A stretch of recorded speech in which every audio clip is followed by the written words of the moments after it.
Today was totally dry. Friday looks similar. Rain chances return Saturday evening and especially into the day Sunday. The Storm Prediction Center has a 1 out of 5 marginal risk. St. Angelo and Abilene both included in that green shaded area. To the northwest, some of the storms could potentially produce some gusty straight line winds up to 60 miles an hour. The more concerning threat, though, is the potential for locally heavy rainfall, which could lead to flash flooding, and I know that's not what anybody wants to hear.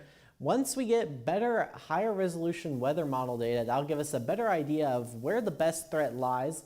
As of now, it looks like the highest threat for potentially some locally heavy rainfall is north of Interstate 20 into the big country. So just make sure that you're paying attention to the forecast and staying safe on those roadways. No rain across the area right now. Not even cloud cover. It looks like the closest clouds to us are closer to the Lubbock area. Tonight's dry. Tomorrow is a similar story for any of those Friday evening plans.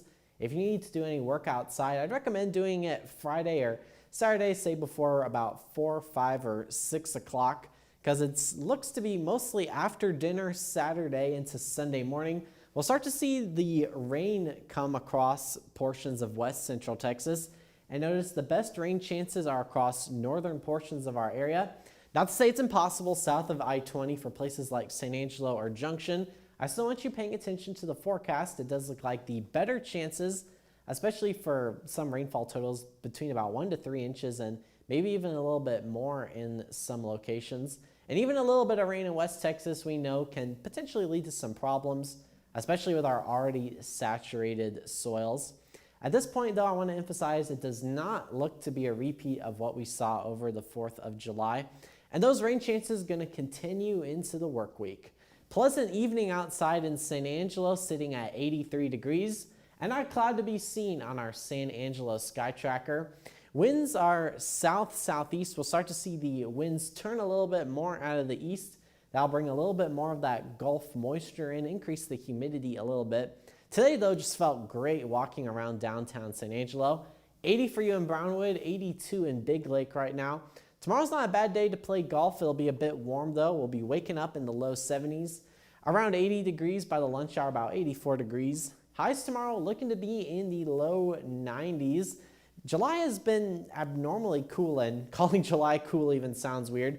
I always like to call it less hot because it's less hot. It's not cool. But the average temperature, so that takes a look at the high and low temperature for St. Angelo, is only 78.5 degrees, which is well below normal. And still below normal for Abilene, the July average temperature so far is 80.6 degrees. Not as cool, though, in the Key City because we've been seeing more rain in the Concho Valley than the big country. So maybe once we get some more rain, that number for Abilene might go down even further. But this has been a very odd summer-like weather pattern. We'll continue with those rain chances.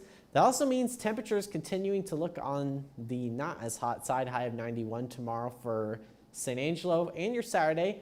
We start to reintroduce those rain chances, especially Saturday evening into the overnight hours. About a 30% chance of scattered showers and thunderstorms. Highest coverage on Sunday with a 40% chance of scattered showers and thunderstorms. High of 90 in Abilene. Some folks might only stay in the 80s, which, again, very odd for this time of year. 92 for your Monday with that 20% chance of showers and thunderstorms. It looks like we'll have those rain chances through most of the upcoming work week. You can always find your full forecast online and the latest on social media. Bert? On weather.